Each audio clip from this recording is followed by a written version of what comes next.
change. A new life has begun.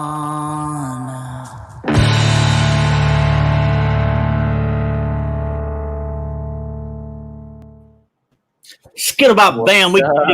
I'm on here live tonight with my main man Ben Fisher in the house. A string of hope. If you ain't checked him out, you better, baby. Get some relief. Get some recovery in your life. No doubt about it. 79 on him popping. Help us share this out. We trying to get out there. Ben's got a powerful testimony right through here. Just don't build me up too much, buddy. Oh man, you're gonna be just fine. We got 80 on her popping. Let's see. Let's get in the comments and who's on her. Let us know who you are and where you're from. Let's do this. I don't know this guy. Who is What's this guy? going on, Higgy? Higgy is great. And representing my main man, Sober Motor Company's music for the show, Jay Dow down in Arizona. Hey, I was really disappointed. You just told me right before we went live that wasn't you singing on that intro, and it was Jay Dow, right? Yes, it's Jay Dow. Jay Dow. I thought we were going to hit the road together, man. Right. No, Jay Dow, he's awesome. He does a lot of stuff in the penitentiary system around Phoenix. He's the real deal when it comes to service work. He, like I said, that's what he does, man. He gets out there and gets it, no doubt. Tabitha, hey, how's it going, Tabitha? Hey, Renee. Hey, Tabitha. Talked to Tony earlier. That was awesome. Chad Bond, what's up, my brother? Chad. There's little Rex, the man fella. Rex, who we got here? Nathan from Russellville, Alabama. Boy, I'm glad you're here tonight, my man. No doubt. Am I too loud, y'all? If y'all can hear me, give me a thumbs up one time. Where we come here? New York, shut the front door. Hey, how's it going? Glad you're here. Rochester. Where's it at? Rochester, New York. I got a cousin that lives up there. Nuh-uh. Yeah. Stephanie Fisher. If you're out there, how you doing, Stephanie? All right, let me find something here. Real quick. One time. 264 and pop and share this out. Come get y'all some, man. Or share your experience, strength and hope with us in the comments. Let us know your clean date and, share some hope with us. Catherine Morris down in OKC, no doubt about it. Blameless Children coming up August the 8th, ladies and gentlemen, because we're going to be the voice for the children, and they're the voice, because a lot of times, these kids, well, they don't have a say in the matter, and if their parents are out there using, drinking, drugging, and their life becomes unmanageable, well, the state will step in, or a loved one, and have to take these kids. And what we're doing in that process, we're robbing these children of their childhood, because these kids worry about us, guys. They worry about their mother. They worry about their father, and that's not good for a kid. That's not how it's supposed to go down. So everybody's welcome. We have free food, free toys. I ain't talking no Dollar General, no Dollar Tree toys. We got Toyburg over in Anderson County, Lawrenceburg, Kentucky. Donated some toys, y'all. Come join us. My people. I'm sorry, I'll let you talk in a minute. Just hang out with me. Oh, you're good. Oh, Lord. Hey. Oh, what you doing, Angie? Angie came aboard this year. I've known Angie for, oh, my gosh, a long, long time. We were in the madness together. She's got 8 years sobriety. Congratulations. No doctoring. Yeah. And she put us a website together for helping every addict recover together. Heart Ministries. You can't have a ministry without who? Jesus. Amen. Hallelujah. Thank you. It's called blamelessheart.org. Thank you. Rex Fowler in the house. All right, let's get it popping. What you got for us, Ben? Whatever you want. First off, I got to say thank you, man. It's been really good getting to know you over the past few months. You've been really uplifting and really encouraging to me. And yeah, I appreciate you letting me come on here and share a little bit of hope with some people, something that I've been, really scared to do for a long time. That evil committee telling you ain't got nothing to offer. That evil committee. You got that right. So what do you want to do? You want me to kind of tell my story from? Yeah, I want to get into that. First and foremost, I want to tell you how you made me feel. For an addict like me in recovery, my sobriety date, my clean date, no minor mood altering substance, February the 7th, 2014. Before the COVID hit, Ben invited me. Well, it was a little bit in the middle. Anyway, y'all know it's a special ed. Work with me. Ben invited me down to his house, guys. And, for someone like me, I get to look at these things today, these blessings. And I just felt so welcome. You know what I mean? and I've been to other people's houses and felt kind of awkward, but coming to your house, you, your wife, your kids just made me feel welcome, man. And I think that's the most important thing you can do for someone, not only in recovery, but in life in general, is make them feel welcome. And you guys did just that. And then that set in my heart, man. I'm gonna be real, man. I'm soft as cotton. But just how genuine you guys were, that meant a lot to me, man. That meant a lot to me. It means a So lot yeah, coming out. tell us what was your tell us a little bit your drug of choice. When I say your drug of no choice, meaning you couldn't stop. Yeah, alcohol is what took me out. Okay. There were a lot of other things along the way, but that was the common denominator. That was the one that took me to my knees, to my rock bottom, which, I'll talk about a little bit. What kept me scared to tell my story is because my story isn't filled with a ton of terrible consequences, right? That's just not part of what my story is. It could have been. It got really close. Hey, a string of hope is commenting. Sweet. That was cool. I'll get back to that. Hey, Roger, how you doing, bro? So, yeah, drug of choice, drug of no choice, alcohol is what took me to my knees. So you were the real deal alcoholic. My wife would tell you so, yeah. Okay. I came to believe that finally. I fought it for a long time, which I think we all do, right? Well, yeah, I mean, but again, they didn't want it. And I hate when people say, oh, they didn't want it, because we want it. I remember so many times I wanted it, but I didn't have the willingness to get it. I didn't have the willingness to sit still. I didn't have the willingness to take suggestions. I didn't have the willingness to let someone guide me. Because that evil committee, the disease of addiction, that dis-ease, that I suffer from, because that's all I ever knew, was putting substance on it to stop the bleeding. You know what I mean? Stop the hurt inside, this interior that was affected so many times by, the little boy issues and then the big boy issues, the Right. pain and shame I had caused. I'm not a victim. We got to grow up. But for real, so how did this start, man? How did it get so unmanageable? What happened?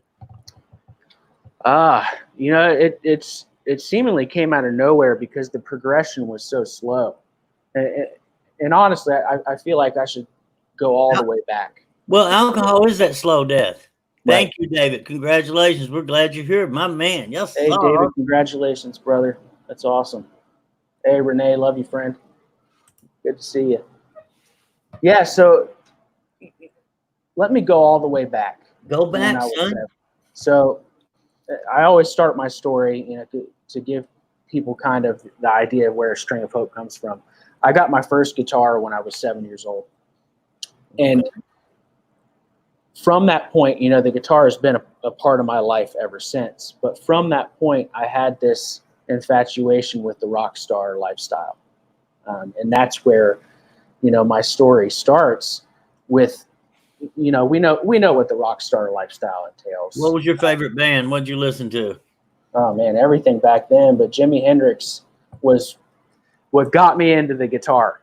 Seeing him do the Star Spangled Banner at Woodstock on the TV, of course, is really what did it for me.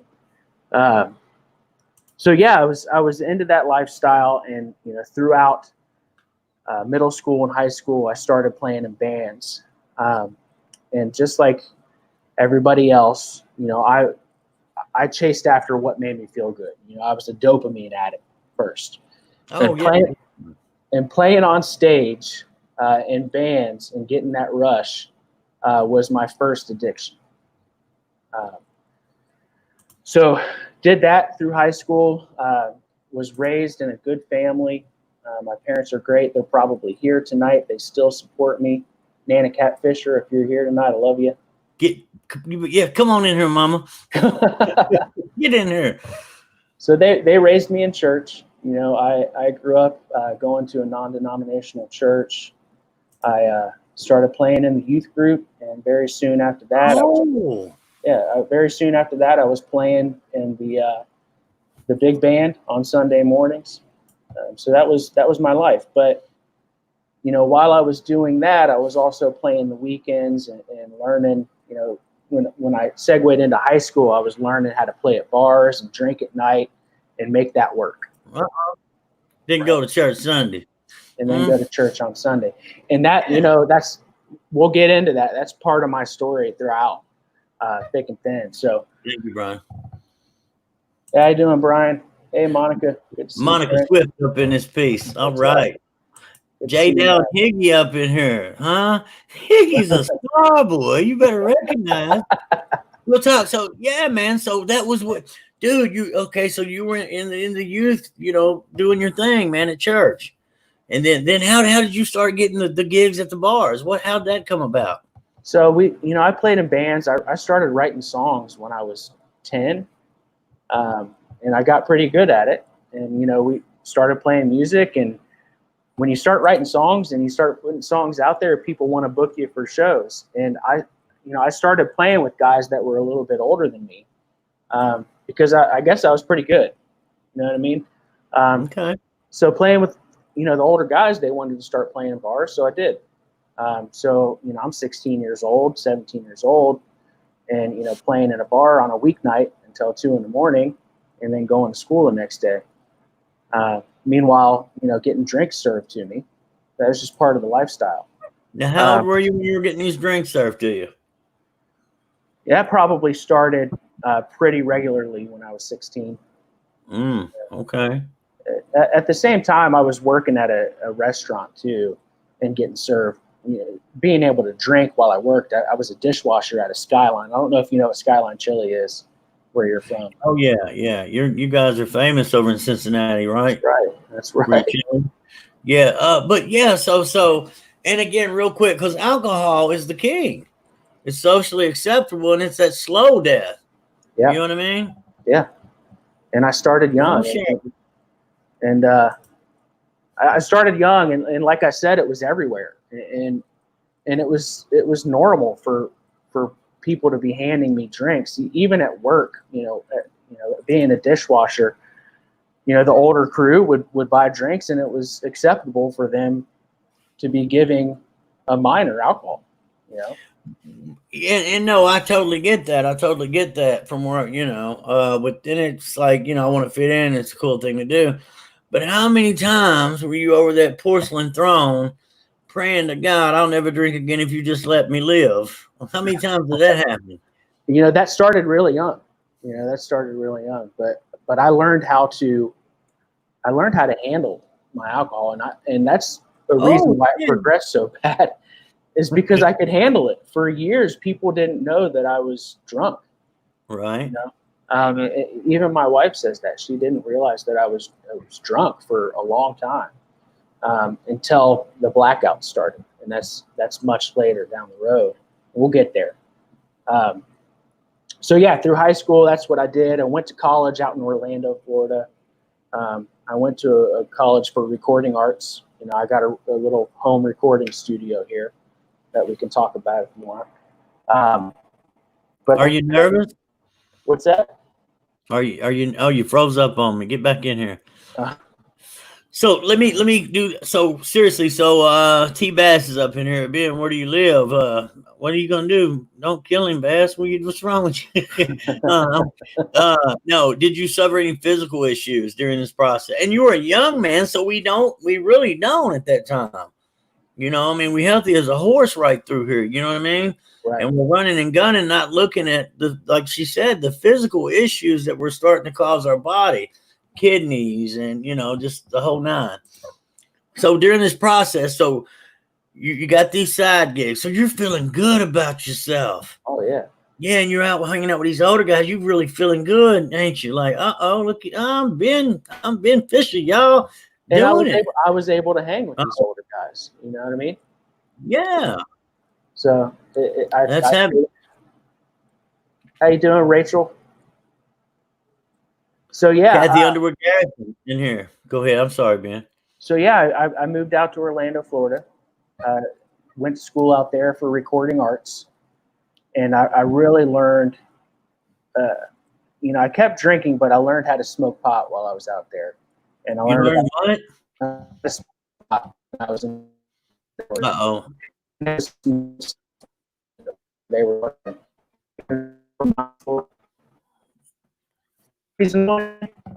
Check your connection, Ben. Okay. If you guys can hear me all right, let me know. I'm going to get in the comments real quick. My looks good here. Okay, you froze on me a couple times and you were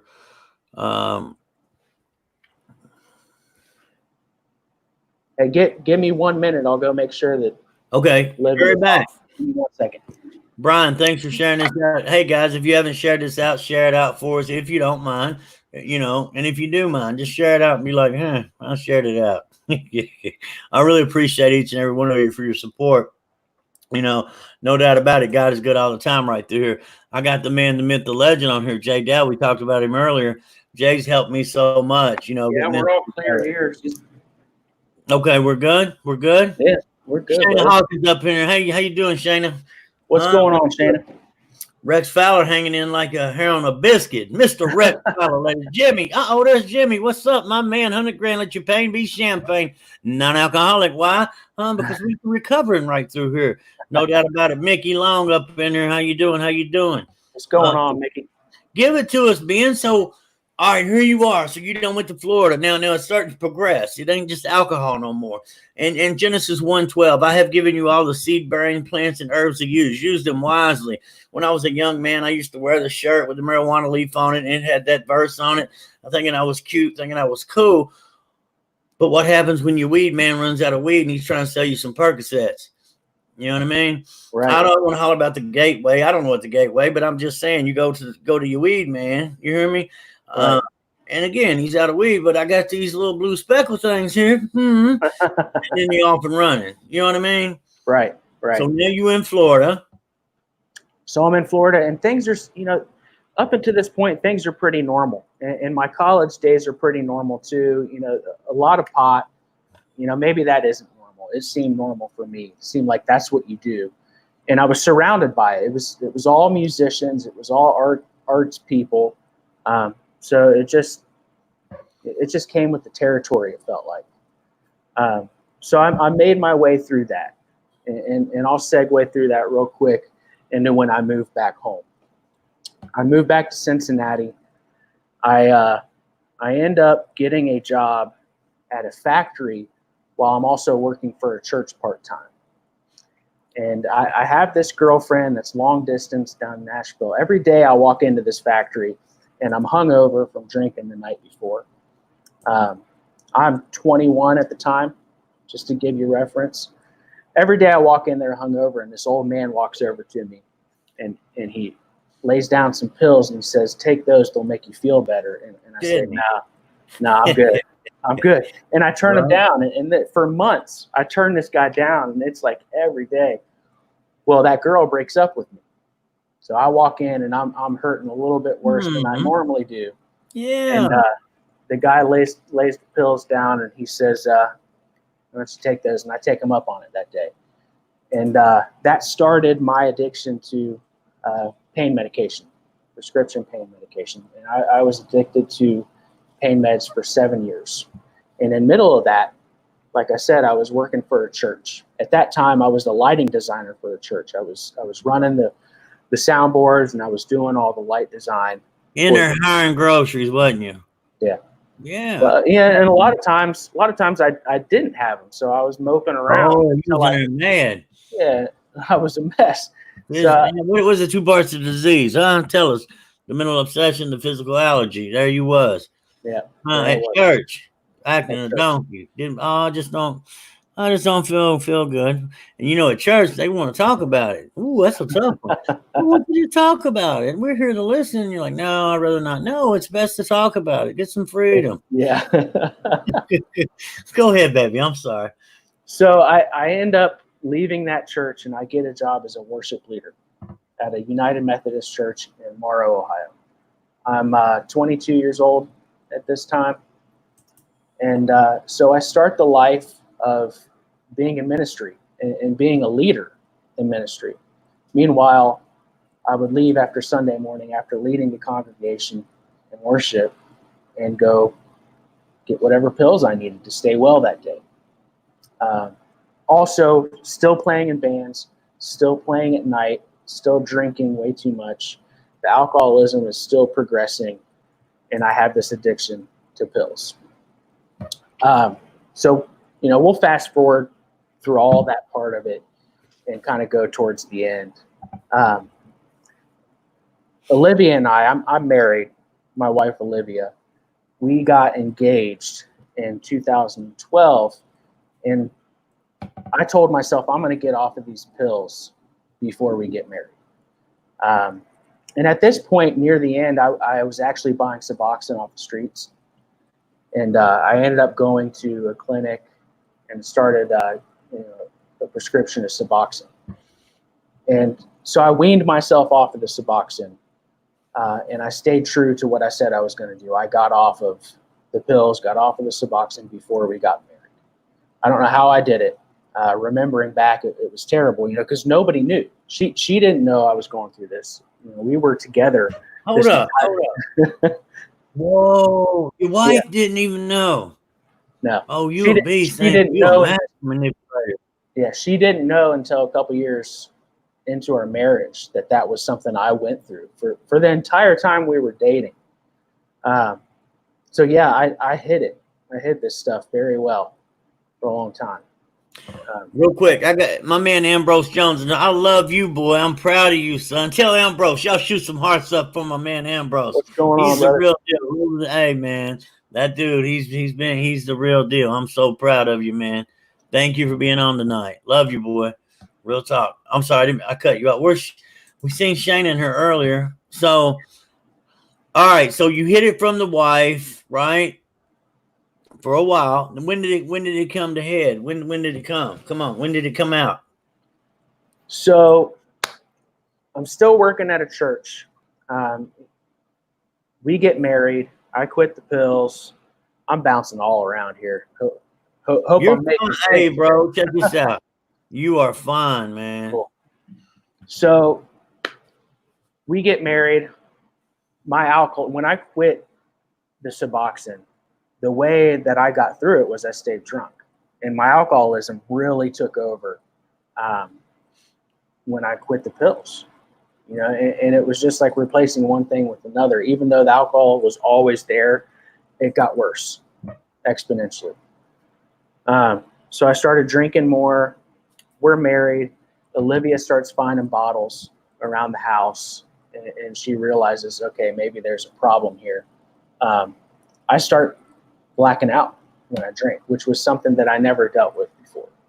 I don't know if it had to do with being able to drink more when you were on other substances, or what the case was, but I was drinking a lot more and I was blacking out a lot more. So she started to realize it was an issue. 2015, early 2015, I go to treatment and I fall flat on my face. I come out and I relapse and continue to drink after that. So now my wife's pregnant, and we're coming up on the winter time of 2015. She's 8 months pregnant. She comes home one night and finds me passed out in my car. And the door's locked. She sees a couple bottles of vodka in the passenger seat. She's freaking out. She doesn't know what to do. So she goes in the house, finally finds a key, is able to drag me in the house. Again, she's 8 months pregnant. She's dragging my drunk ass in the house. Right. She doesn't know what to do. So she calls a friend from the church. The reason she calls this friend is because she knows that her husband was in recovery. A friend of mine that's been in recovery for a long time, and we'll talk about him in a minute. But so now my secret's out, and it's out to the church. And, we meet with this friend, and she tells me that I need to tell the pastor of the church what's going on. I tell the pastor of the church, and it was, 3 to 4 weeks later, I was finding myself, I wouldn't say pushed out of the church, but it was time for me to leave, if that makes sense. So you got to think that's been my life for the last 8-9 years. I was a worship leader. That was my identity. You know what I mean? That's what I thought my identity was. And now I'm finding myself kind of lost. You know, who am I? Who are you? Right. Yeah. So again, with that, the drinking gets even worse because of that. You know, I hide it again really good for a month, and then it gets worse, and then it gets worse. So we'll go to my rock bottom moment.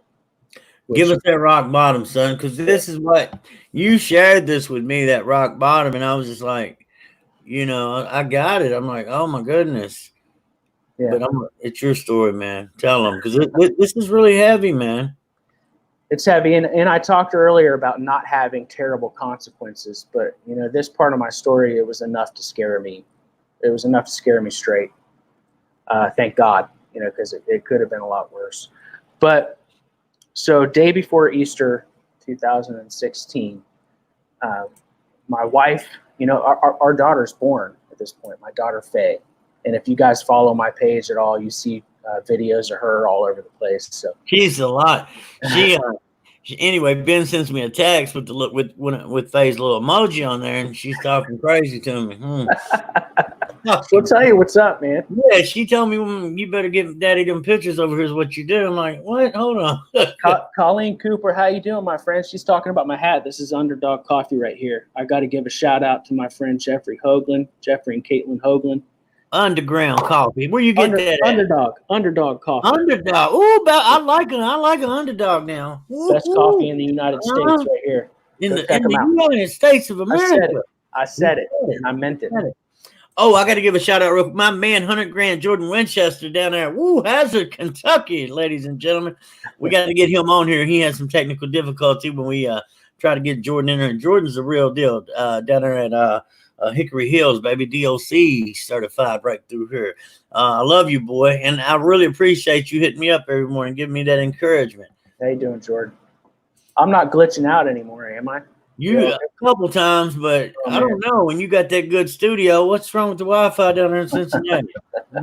It's got to be on your end, brother. Yeah, and that's what Rex Fowler said the last time I booted him off.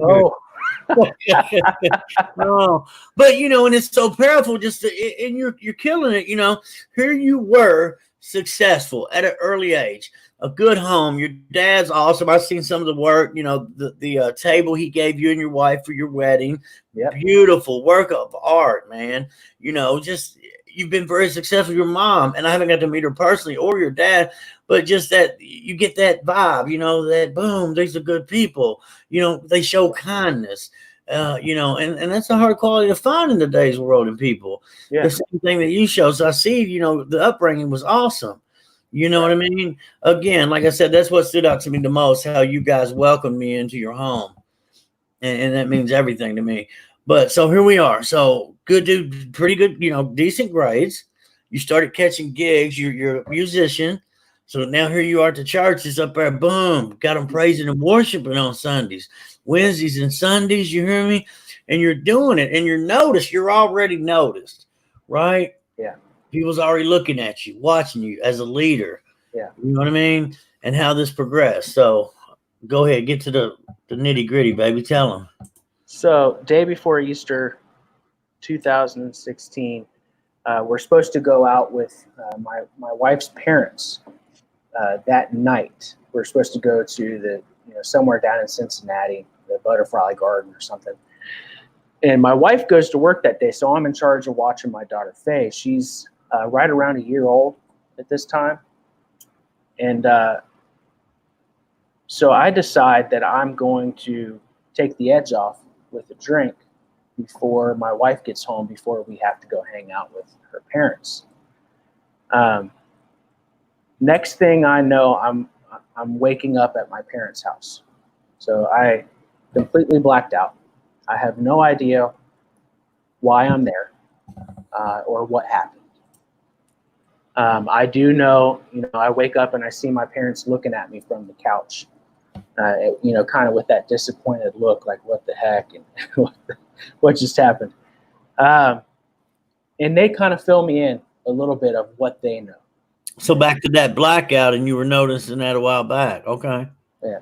They fill me in on what they know from what Olivia told them, because I guess Olivia had called them and told them to come pick me up. And that's how I ended up at their house. And they say he blacked out. He said some pretty terrible things to Olivia's mom. And that's all we know. Olivia's on her way over here. We're having, there was an Easter party scheduled that day. This is Easter Sunday, 2016. And so Olivia shows up, and she proceeds to tell me what happened. She came home, and a few months before all this happened, I had built a pond on the side of my house over here. Just a cute little pond with some goldfish in it. And you've seen They're huge, bro. Why are they so big? We've been feeding them. We've been feeding them all kinds of birds and all kinds of stuff. No, and again, I'll shut up and let you share your story because it's pretty. Yeah, man. But to actually see where you're talking about was So go do your thing. Opie in the house, my man Satterley. I love you, Opie. Real talk. Hey, Opie.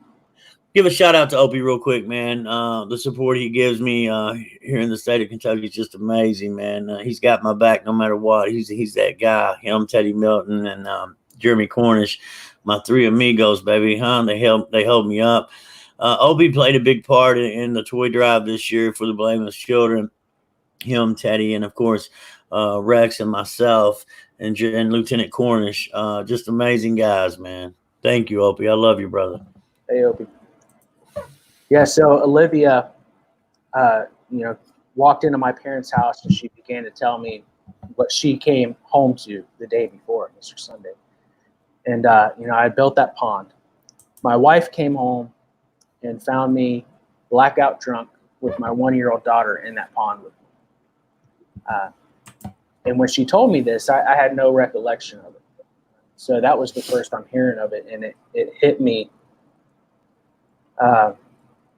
like a ton of bricks. She could have died right there. That's your baby, man. And how old was she at the time again?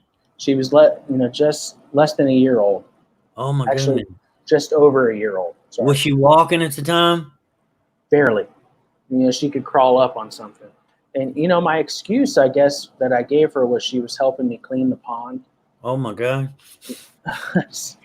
and you blacked out. I was gone.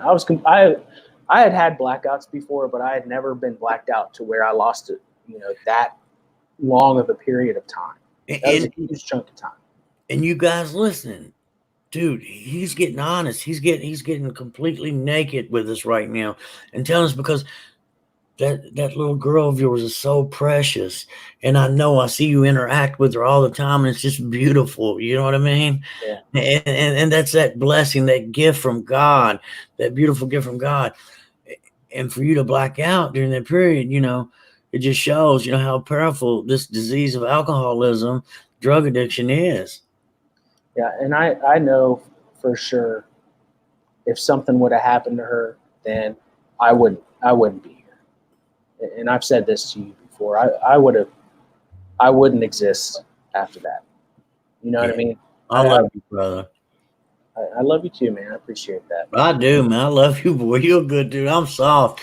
But, it's real because we have talked about that. And, and I look at these things and I'm like, man, that would, but God had a different, plan. Yeah.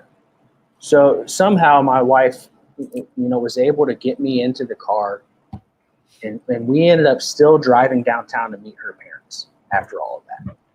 And then we get there and I proceed to say some terrible things to my mother-in-law. Oh, you did. Yeah, so that wasn't that pond incident wasn't the end of the day. I continued to just make an ass of myself. Well, and that's that evil committee that, that alcohol in your brain, man, and you're still, just nuttier than a squirrel turd, man. Right. You wasn't ready to hear that honesty coming from them. Yeah, and I don't remember it. And like I said, I woke up at my parents' house, and when Olivia told me that, and then she coupled it with, and you're not coming home. until you fix this. So I stayed at my parents' house. I forget exactly how long it was that I stayed at my parents' house, but that was the beginning of enough is enough. Now I'm going to put in the work to make a change. Because there had been, relapses and relapse and relapse before that, with my story, but that was it. That scared me straight. That was enough to say, okay, whatever you got to do, you got to do it. You got to start right now. Right. And that's what I did. And I did 90 and 90. I started going to meetings. You get suggestion, didn't you? Yeah. 90 and 90. So that real quick, 1 second, man. I got to give a shout out to Man of War Church, Brandon Ragland. I was honored, got the blessing of Brandon inviting me over. The beginning of the week. What day was that, Brandon? Tuesday. Yeah. Don't y'all make fun of me. So yeah, Tuesday I got to go to Man of War Church where Brandon is the CR pastor. Me and Brandon's got a few paragraphs, back when we were young men, in the story in the madness. But I just want to tell you, Brandon carries the message, the only message, that real literature, baby, that Bible. And is darn good at it. God has placed him in position to help others, and was truly honored to get to come share with you guys. And I look forward to seeing you at the Blameless Children, Brandon. I love you, brother. Yeah, I love his comment too. Yeah, he's that guy. He's so humble, man. He's so humble, and it helped me. He made a post a couple weeks ago because he had sold 40 cars, but it was so humble, and that's where I've been at to the glory does go. It's no doubt where the glory goes. It's God's glory to provide for us. And I had a hard time with speaking blessings over myself because I thought that was wrong, but that's not wrong at all to speak these blessings over myself because God knows what he's doing. And he made me how he made me. And he made me to love me. You know what I mean? Right. If I ain't making no sense, I'm making sense to me. What I'm saying, I have to speak blessings over myself. I have to tell, because this evil committee will tell me that I'm no good, that Andrew, you don't know what you're doing. You don't know what you're doing, that kind of thing. And now today, the last couple of weeks I've been speaking blessings over myself that I am a good person, that I do know what I'm doing, and God is using me just like he's using me to help others. And that I'm 40 in the waist, handsome in the face, baby, 265 and still alive. Woo! Talk to me. Sorry, I had to do that. Go ahead, man. Turn Jesus up for us. Yeah, here's your coffee, guy. Yeah. Everybody check him out. Guy. You're going to meet him at Blameless Children. He's coming out with me, Jeffrey Hoagland. Bring some coffee, Jeffrey. I need you, baby. He will too. He will up all night. Yes, sir.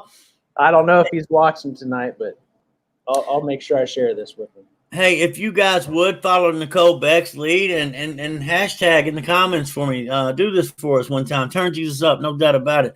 The best rock on the block is Jesus. Turn him up one time right through here. Boom. So yeah, I started. What's going on, Amanda? How you doing, friend? Yeah, so I started taking suggestions, and that friend that Olivia called on that night where she found me blacked out. He took me to my first meeting. And he's been a really huge part of my recovery, even today. He's somebody that I call on. So at that time when that happened, I was upset and I was mad. But looking back, it was the best thing that Olivia could have done.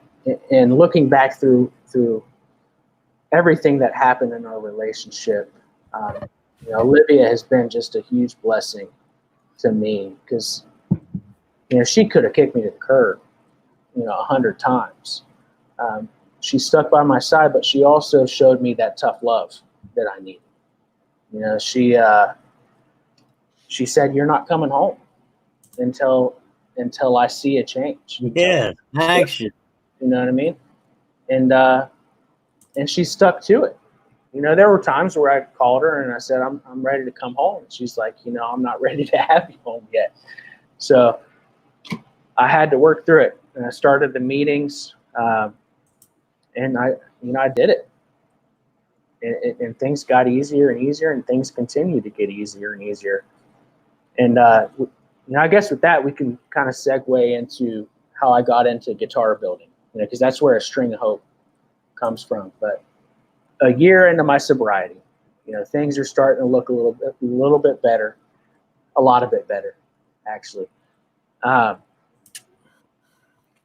I go over to a family friend's house, and this guy's, he's in his 70s. It's my mom and dad's friend. And I know that he dabbled in guitar building a little bit. Okay. He asked me to come over to help him cut some trees down.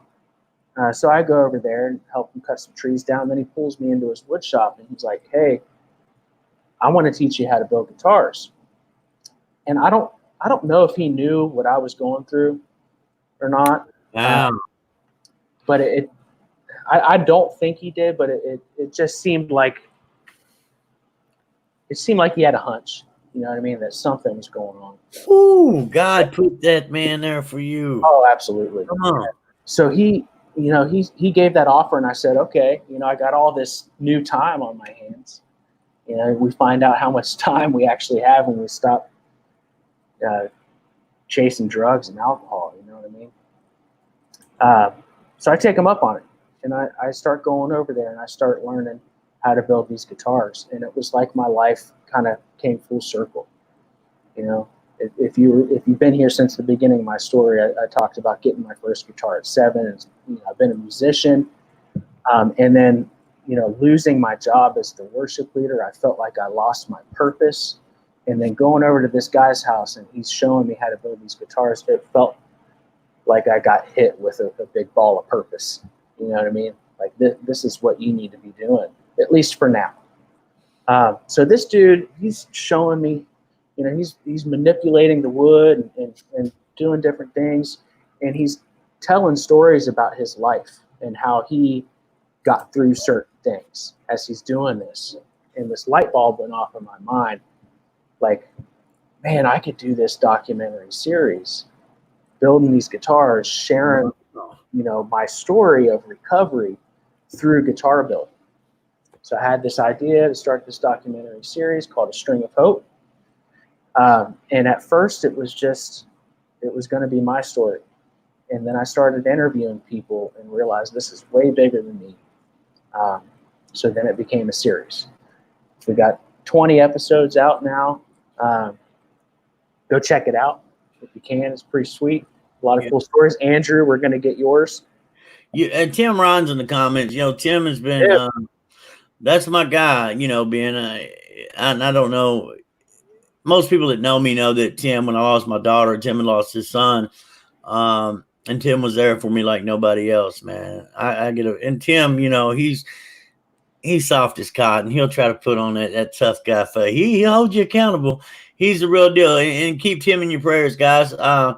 For real, him and Jen, they're my people, man. But Tim was there for me like no other. And I didn't mean to cut you off, but I got to tell you about Tim Ron, the kind of guy Tim Ron is. Tim was there for me spiritually, physically, and financially, and not ask. And he's not the guy, when I lost my daughter, he was there, man. He called me 3 times a day. I'm talking for weeks and weeks and weeks, and it turned into years. We still talk every day to this day. He didn't ask me, hey, if there's anything you need, call me. He told me, he said, I'm calling you every day. Answer the phone. Don't make me have to come down there. That's awesome. But I needed him, man, and didn't know how bad I needed him in that process, man. And he's been a mentor, a leader. I didn't mean to cut you off or take away, but I love you. No, it goes hand in hand. Man. It goes hand in hand with what I'm talking about. We get by with a little bit of help from our friends. You know what I mean? And God places those people in our lives at the perfect time, His time, God time, right? Amen. And Tim, I hope I get to know you a little bit better, brother. I wanted to reach out to you here soon about having you live on A String of Hope. Good to see you here, brother. So yeah,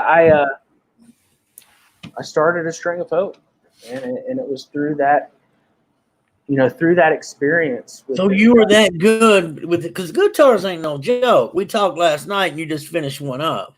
And all that pressure when you put the strings on, you're talking about 100 pounds of pressure a string, right? I can't remember the exact poundage, but yeah, I mean, you got a bridge that's glued onto a thin top of wood, and you're pulling hundreds of pounds of string tension on that. You know, you spend it takes about 160 hours to build an acoustic guitar. You spend all that time building it, and then when you put that pressure on it, it's just a scary moment. You know what I mean? That the whole thing could just cave in and snap on you. So, hey Pam, how you doing, friend? My man, 100 grand. So, but for real, but you're pretty darn talented, bro. I can't even tie my shoes sometimes. And here you are playing with this wood and making it. I'm picking and grinning, boy. Oh my God. I've made a lot of mistakes. You know what I mean? And it's working through those mistakes and not giving up.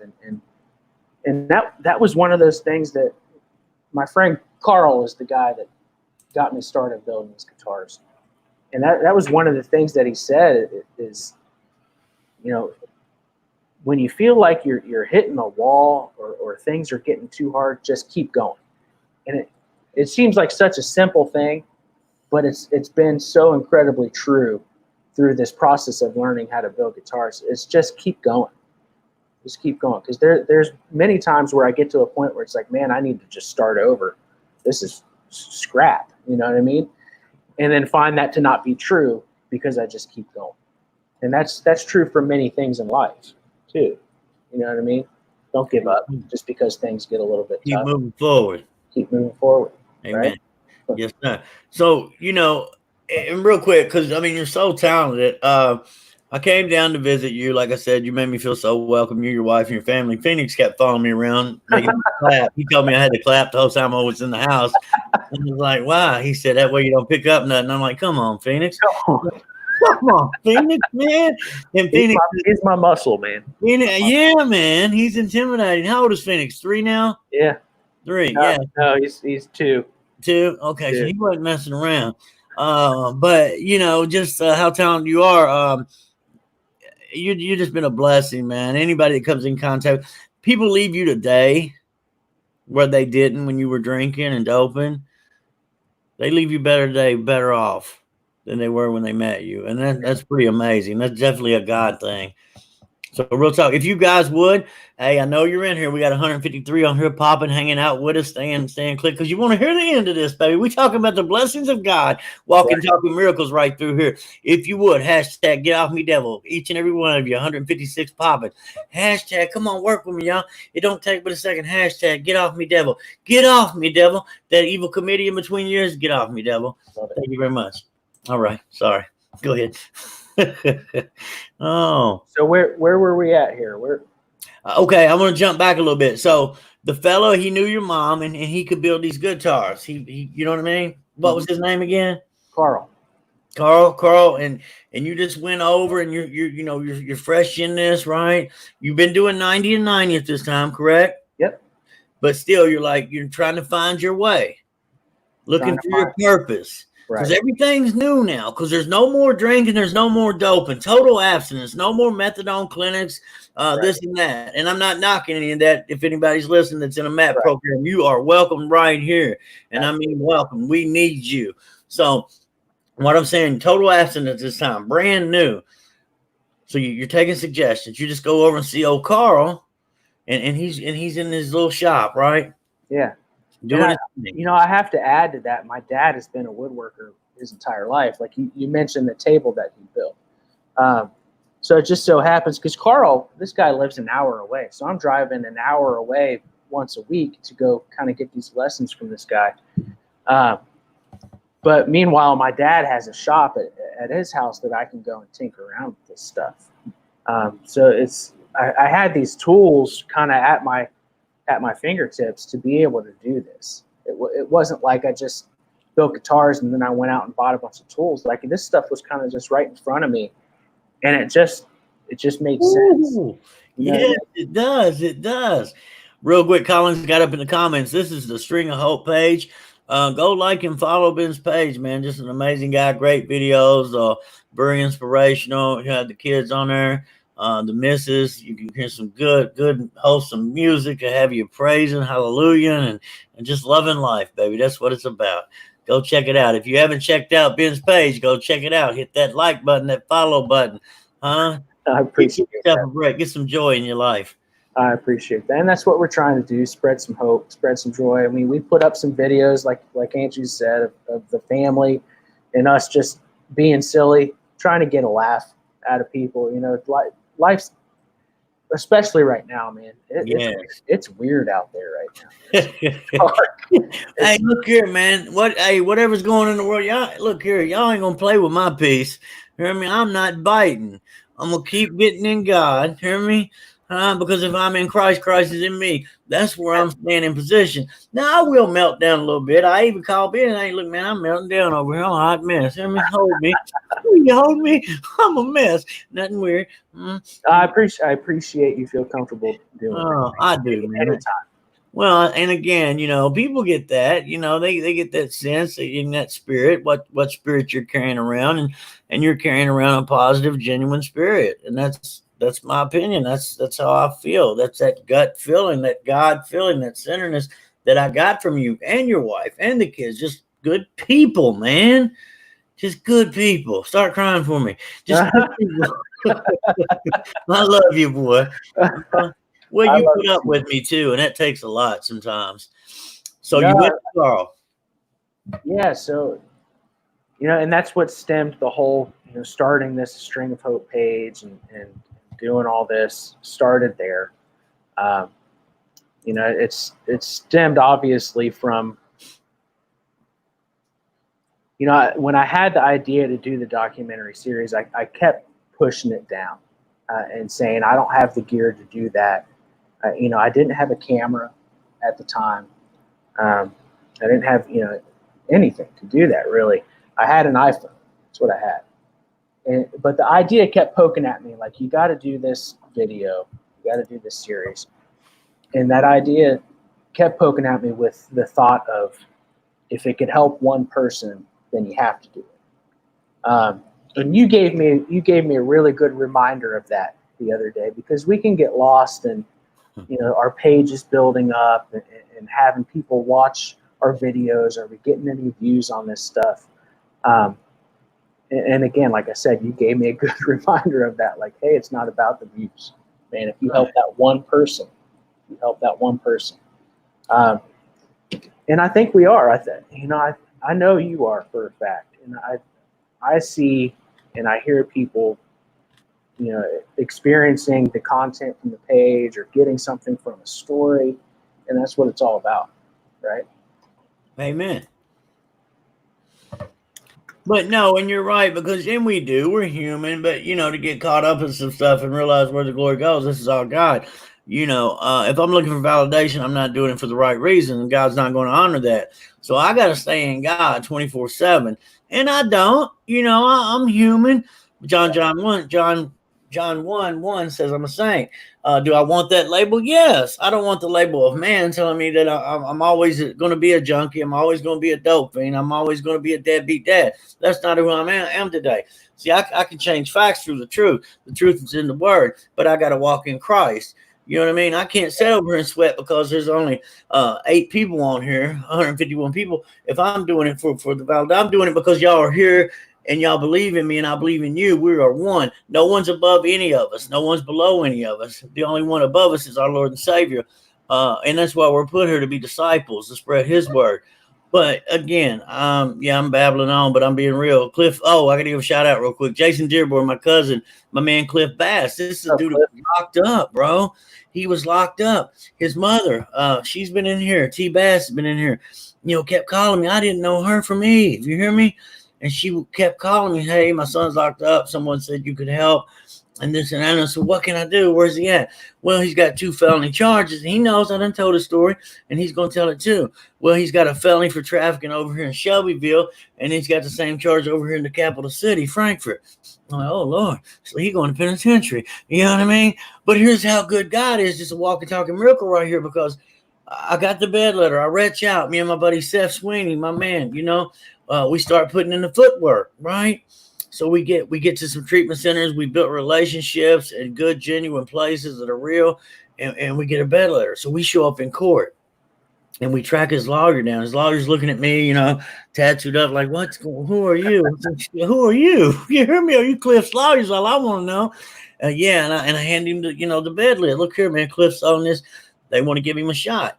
Well, I'll present it to the judge. I said, okay. So I hit the prosecutor up. I'm leaning across the thing. They're looking at me. What is, you know what I mean? Because what's going on in the world? That's scary. But anyway, miracle. They let him out that day to go to treatment. He's got 19 months sobriety today. No minor mood altering. You hear me? He's got a peer support working at the treatment center over in Cumberland, Kentucky by the Big Lake. Thanks for allowing me to share. Do your thing, baby. Do your thing, Cliff. Love it. Thank you, Nicole. Oh, there's his mama right. Oh, where's his mama? Shut the front door. I love you, woman. T. Bass in the house. How you doing, T? So, but for real, share with us. Go ahead. I'll cut you off. Listen, guys, we got about 4 minutes left, but we may go over. So, and again, I appreciate each and every one of you in here with Robin Jones. I see you.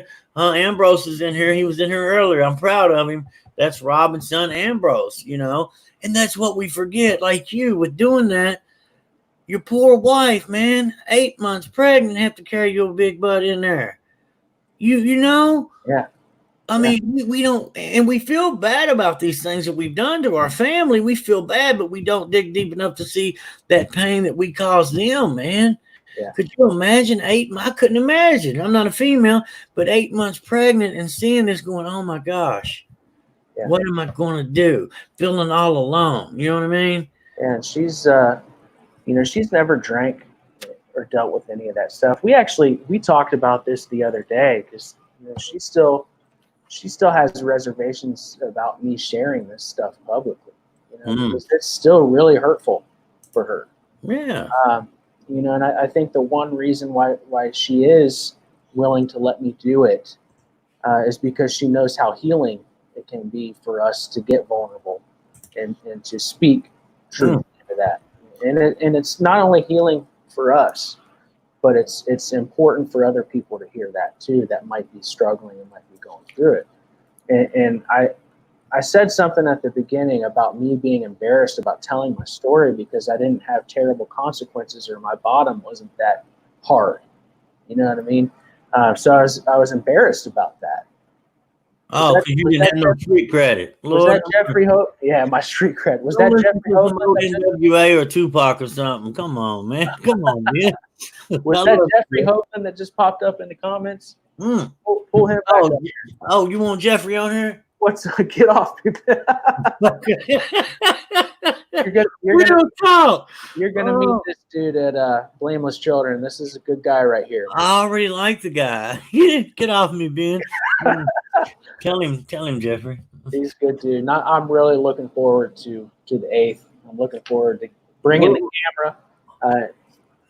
camera and capturing some footage, getting Andrew Hager in his environment.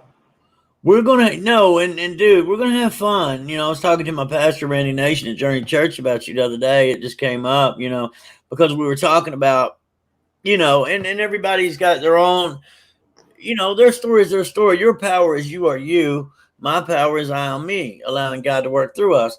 But my pastor's like, well, hey, I'm doing this thing. He's doing this thing July 26th on addiction in different walks of life. I grew up, chaos wasn't chaos. My mom was 15, a baby having a kid. My grandparents raised me. And where you grew up, good parents, both parents, different environments, but the same hell. Yeah. The same hell. And like you said, I worked with a guy, I did H&I for 2 years, and I brought him on the panel, and he had that same fear. Young kid, super smart kid. But he said, man, I've never been to jail. And I don't think I could, have anything to share. And I was like, man, you better shut up. Right. Pain is pain. Yeah. I kept myself from the same thing. Even though I was sober, I kept myself sick for a while. Yeah. That mentality, not being able to share.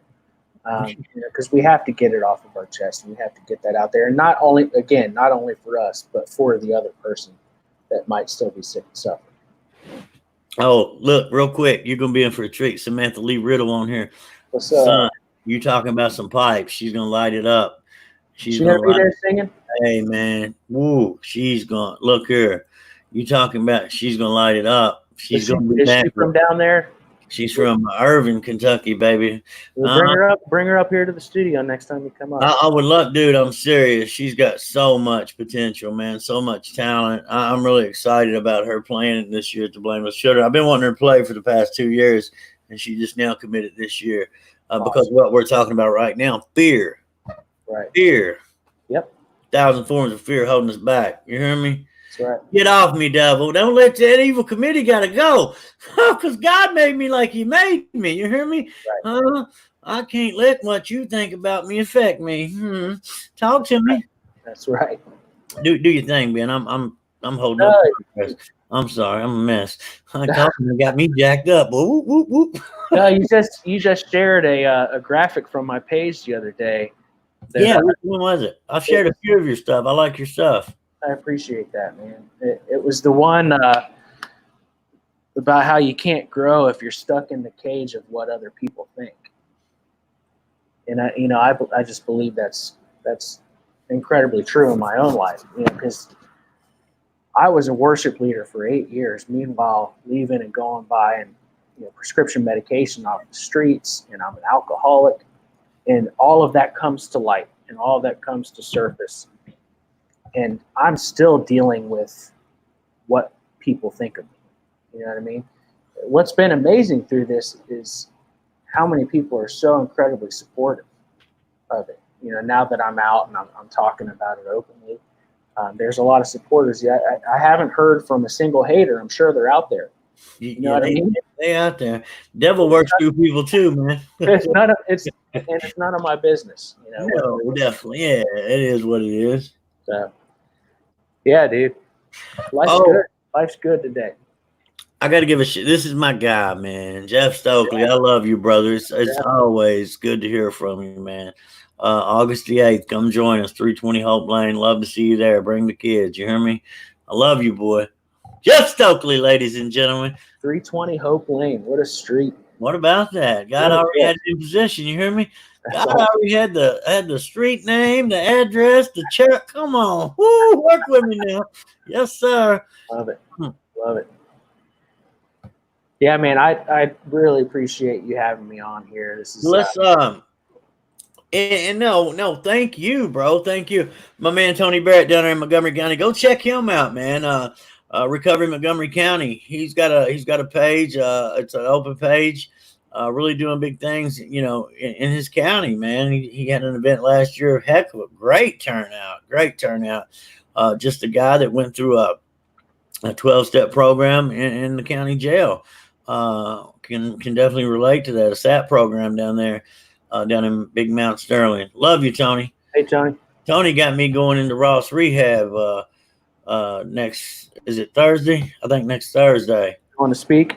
Yeah, all the guys, they were so hyped to hear he was feeding my ego. Know the difference in people feeding your ego and your spirit, guys. Be vigilant. Tony, you ain't gonna play. I love you, boy, but come on now. Wow. How about that one there?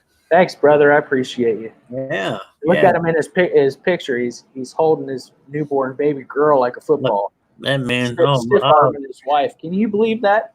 Like him already, man. Great comedy. Good, clean. You hear me? I like this guy. I can't wait to meet him. I can't even talk. Him and his wife have a really great page, Dogs and Other Unsolicited Advice. They have 5. Yeah. Yeah, they have 5 huge dogs that live with them, but they're both in recovery. What do they do with the baby? With the little baby around the dogs? The dogs are fantastic around the baby. Oh, you definitely ain't gonna break in his house. Oh, Lord. No, you're not. Oh, goodness. You didn't tell me there was 5 horses in there. Go check them out, man. They're the real deal. I definitely will. I think I saw him and his wife on a live with you one night. Yeah, we've been doing a once-a-month thing. Relationships in recovery, man. We'll have to get you and Rachel on one. Well, and Rachel's been wanting to do one, but I've been nervous because she knows me better than anyone. Oh, that's great. Maybe she'll do most of the talking then. We'll get you guys on there. That'd be good. That rigorous honesty, real talk, real talk. Hey guys, before we hang up, we're kind of over. We're 5 minutes over, and thank each and every one of you, for hanging out with us. Thank And, you. and most of all, thank Ben. Go check out Ben's page, man. A String I of Hope. If and stay in the solution, because it's easy. That wide path is so easy to follow, man. Yes, But sir. you get on that narrow path, you stay on. The blessings are endless, man, abundant right through here. Just go check them out. I'm gonna play at the end. I'm getting ready to click it off because we're about finished up. But I'm gonna call you tomorrow because we got some stuff we got to figure out and get popping. Yeah. Cool, man. Yeah, brother. I just call him out of the blue and then hang up on him. Say, is your refrigerator running? Look, dumb kid stuff. You got Prince Albert in a can? Let him out. Come on. And starts, but no, man. Thank you, Ben, and I love you. Love you too, brother. I missed and I'm sorry, guys, if I missed a lot. Yeah, right, Clover. Unity, no doubt, no doubt. I appreciate everybody being on here watching and listening to me. I hope I didn't lose too many followers for you, Andrew. No, you're great. Oh, like, who's this guy? I'm glad Higgy hung out. Well, I love you, Higgy. Higgy's going to be here August the 8th as well. This dude, I'm hyped, Samantha. Get it going. We're going to do this. You hear me? We're going to kill it all the way out right through here. Cliff Bass in the house. Dana. Send prayers up for Dana. Dana's our people. Howard passed away of cancer a few months back. They've been like a backbone to Heart Ministries, to the Blameless Children.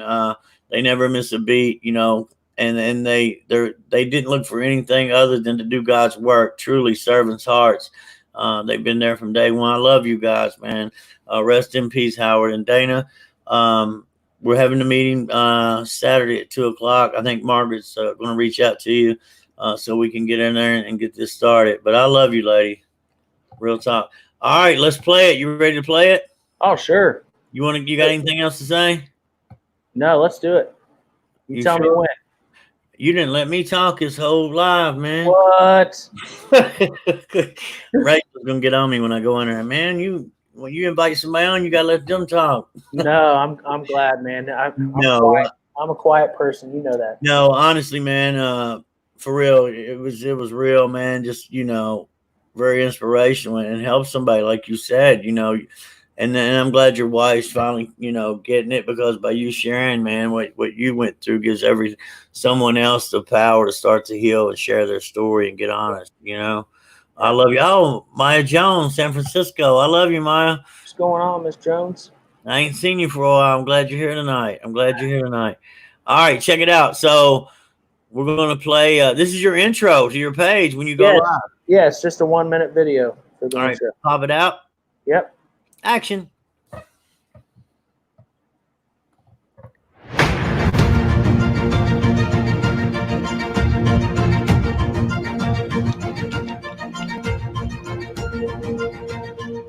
My name is Ben.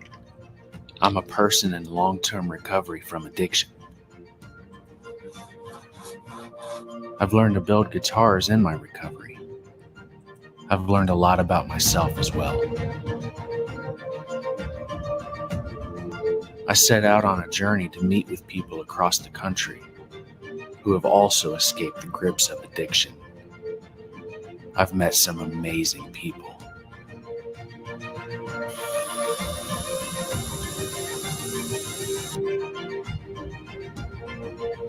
And one thing is clear. We are all connected by a string of hope. Boom. What do you think of that? I like it. I like it a lot. Did you see your boy Aaron Lane in the middle there? Yeah, I was wondering why I wasn't in there. I really caught feelings behind that. Well, I made that before I even knew you, brother. I'll make a new one. Yeah, I would suggest that. I'll cover Aaron Lane's face up with yours. I'm sure he'll I love Aaron. Aaron's my guy, man. Aaron's my guy. Again, man. He's coming out on the 8th too. Good. Yeah, I'm excited. Aaron's just got that voice, man. You're like, whoa. Silky smooth. What the peanut? But no, and thanks again, brother. I look forward to continue to work together and just spread some hope and love people to life, not to death. So I'll hit you up tomorrow and thank the missus and the kids for allowing you to do this with me tonight. Let's do it again. I appreciate you, man. Anything? Give them something. Give them some hope before we bounce out.